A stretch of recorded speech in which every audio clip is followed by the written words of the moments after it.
नमस्ते everyone. So gold में निवेश करने के लिए कौन से तरीके हैं?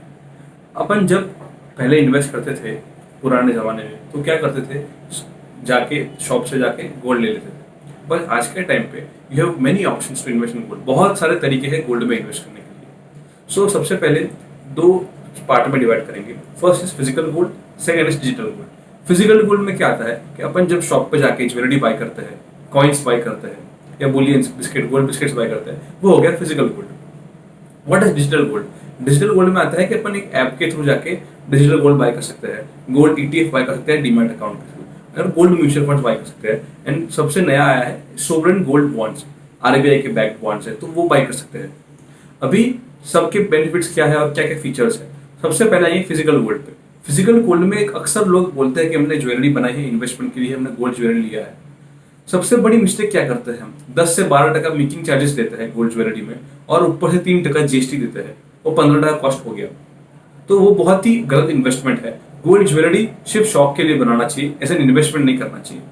और जब बात करते हैं फिजिकल गोल्ड, जब बुलियंस और बिस्किट्स की और गोल्ड कॉइन्स की, उसमें क्या होता है, हमें एक स्टोरेज के लिए जगह लेनी पड़ती है। बैंक का लॉकर के चार्जेस लगते हैं, अपन के अपने इंश्योरेंस का चार्जेस लगता है अपने को उस पे गोल्ड पे 3% जीएसटी भरना पड़ता है।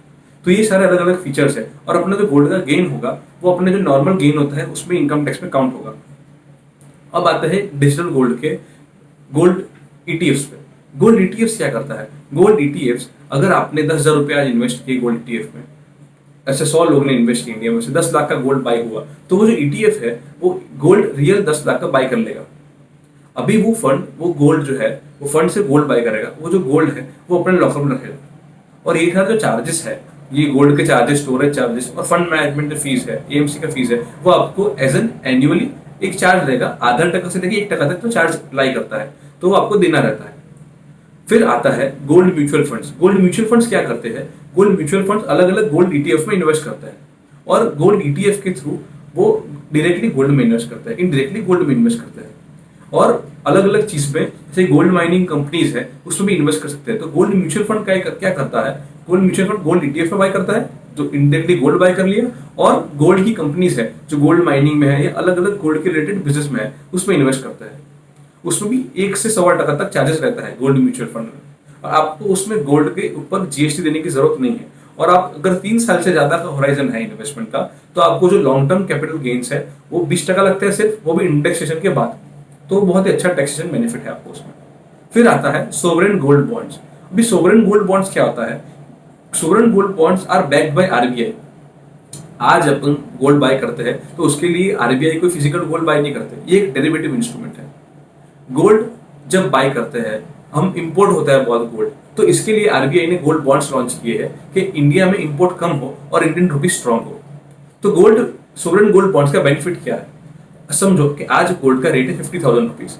आज से 8 साल बाद गोल्ड के ये जो बॉन्ड्स है वो 8 साल के बॉन्ड्स है। मतलब आप मिनिमम इन्वेस्ट करना पड़ेगा 5 साल के लिए, 5 साल के बाद आप विड्रॉ कर सकते हो। अगर 8 ईयर का बॉन्ड है, आज समझो कि रेट 50,000 है, 8 साल के बाद गोल्ड का रेट 1 लाख होगा। तो आज आपने डाला 50,000 रुपये, 8 साल बाद आपने 1 लाख रुपये निकाल लिया। तो जो 1 लाख रुपये आप निकालोगे ना, वो टैक्स फ्री होगा। वो जो 50,000 रुपये आपने प्रॉफिट किया उसके ऊपर, 50,000 नेटवर्थ के ऊपर 50,000 नेट प्रॉफिट किया, वो टैक्स फ्री है, उसमें कोई टैक्स लगेगा नहीं। और आपको एवरी ईयर 2.5% इनकम मिलेगा। 2.5% इंटरेस्ट इनकम, वो के आपका जो टैक्स स्लैब है उस पर लगेगा, कि जो आपका 20% 30% नील है, जो भी है उस पर 2.5% आपको ऐड होगा। So what are the disadvantages of this fund is कि आप 5 साल के पहले पैसा नहीं निकाल सकते, लॉक इन पीरियड बहुत लंबा है। तो अगर आप गोल्ड लंबे टाइम के लिए ले रहे हो तो सबसे बेस्ट ऑप्शन इज गोल्ड के सोवरेन गोल्ड बॉन्ड्स। इसमें आपको जीएसटी भी लगेगा नहीं, आपको कैपिटल गेन टैक्स भी लगेगा नहीं। तो आपको वैसे देखने जाओगे तो बहुत ही अच्छा बेनिफिट होगा इसमें, टैक्स के थ्रू भी और इंटरेस्ट के थ्रू भी, और लॉन्ग टर्म आपका इन्वेस्टमेंट हो भी जाएगा गोल्ड के थ्रू, कमिटमेंट के थ्रू। सो ये सारे ऑप्शंस है गोल्ड में इन्वेस्ट करने के लिए। आपको कुछ भी डाउट हो इसके रिगार्डिंग तो please comment, will answer it. And आपको कुछ नए जानना हो गोल्ड के बारे में, फाइनेंशियल प्लानिंग के बारे में, स्टॉक मार्केट के बारे में, तो प्लीज कमेंट, हम लोग उसके बारे में वीडियो जरूर से बनाएंगे।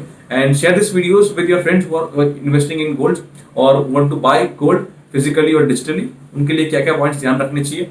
और do subscribe our channel for regular content on personal finance, economics and stock market. Thank you everyone.